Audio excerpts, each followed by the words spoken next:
Good morning, good afternoon, or good evening. Listen, we're just going to spend a little time discussing Southern fried rice, just have a discussion about it. Because I did a video earlier about the controversy behind Southern fried rice and the fact that the plot of this story was an Asian girl raised, a Korean young lady raised by a black military family, and she is now going to an HBCU to quote unquote find herself. And I wanted to be fair when I gave my assessment about what's going on. So I did watch the series. It was 7 episodes, I think. Well, 7 episodes is what I watched. Overall, the show was okay.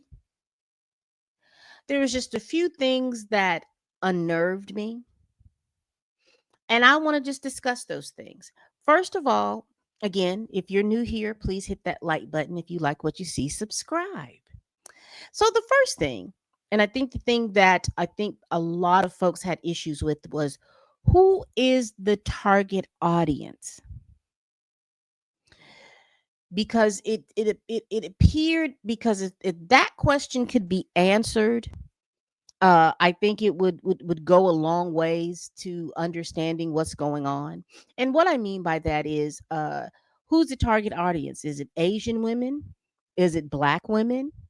Is it black folks overall? Who is the target audience for this show? Now I understand, and I did was able to see the screenwriter of this show and the showrunner of this show saying that this show was inspired by her going to Savannah State University and seeing a lot of other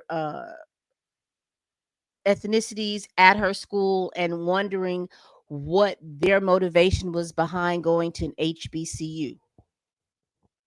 And I understand that. But again, who is this target audience?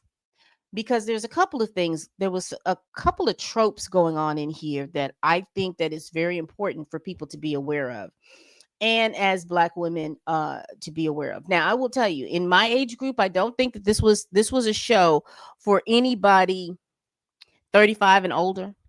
I think that this, if you're talking just age, I think this was a show for someone teenage up to 35, maybe 34 years old.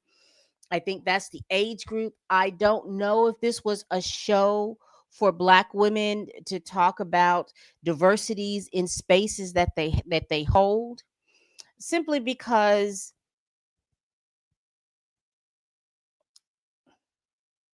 it just seemed to me that black women were taking a back seat in a story that and what was going on within this story that should have centered them. So here you have this young Asian woman going to college, going to an HBCU.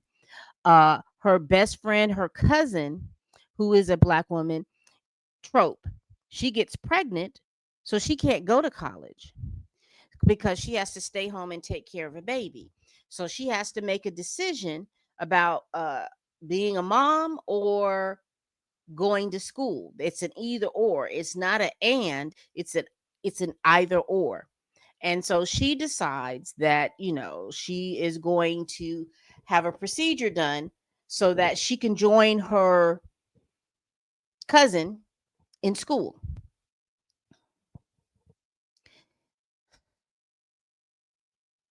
Don't know why that decision had to be made, because if you're going to have this story, it shouldn't have been centered that this girl had to go through some kind of trauma just to get to college. Why couldn't they both gone to college and this be a story while they're in college, not while she's in high school? I wasn't too keen on that, and and then seeing the dynamics revolve around this. Uh, Coco, who is the Asian girl, she seemed to be a lot. I'm sorry, she seemed to be very self-centered, and she seemed to. And I know that this is supposed to follow her through college, but she seemed to be able to get away with and get through college and get through things that people wouldn't ordinarily be able to do. And I'm just going to keep it real. Uh I didn't like the dynamic between her and the roommate. It didn't make I understand what they were trying to do, but it just didn't make sense.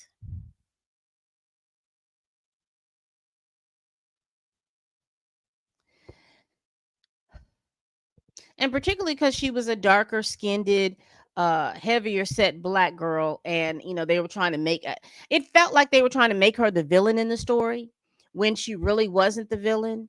I just I don't know. I don't know. I don't know.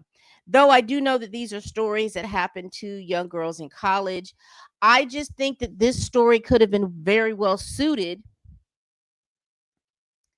if they had said that she was trying to get in touch with her Asian side and going to college where she's getting in touch with her Asian side. She still could have had black parents, but she wanted to be able to uh,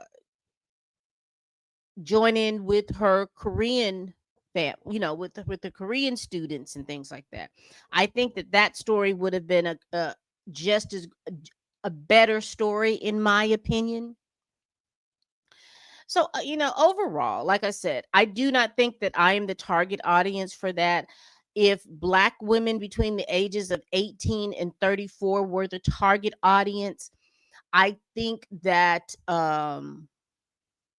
the story made them second in a story that should have centered them. It involves as the Kiki Palmer and the writer of the show. They made it out about creatives and being behind the scenes and all that other stuff. But I hope that they are aware is that when people are watching this show, when viewers are watching the show, they don't see them folks behind the scene. They see who is in front of the screen and what you're showing. And like I said, if this was supposed to be a broader audience and a broader thing to bring them in, that's one thing. But 9 times out of 10, hell, 10 times out of 10, the viewers that you're looking for are literally are going to be black women. And I think this show, othering them in a story that should have centered them, is a no bueno. So I am saying that because of the fact that I sat back and I watched the show. There's all their episodes are anywhere from 12 to 20 minutes. So they're a quick watch. It's a quick watch. So that's all I would say. And they're going through the things that they're going through at Wright University in Atlanta, Georgia. So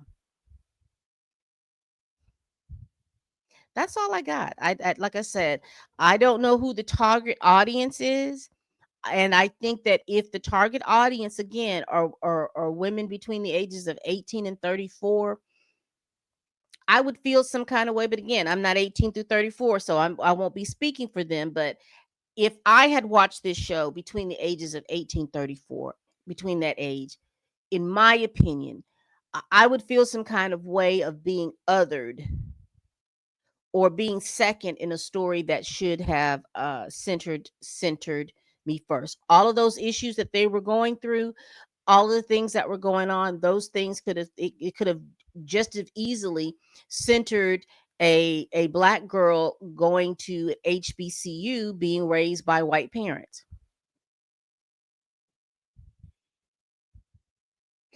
That's Angelina Jolie's daughter right there. You could have talked to her and have some background information in regards to that.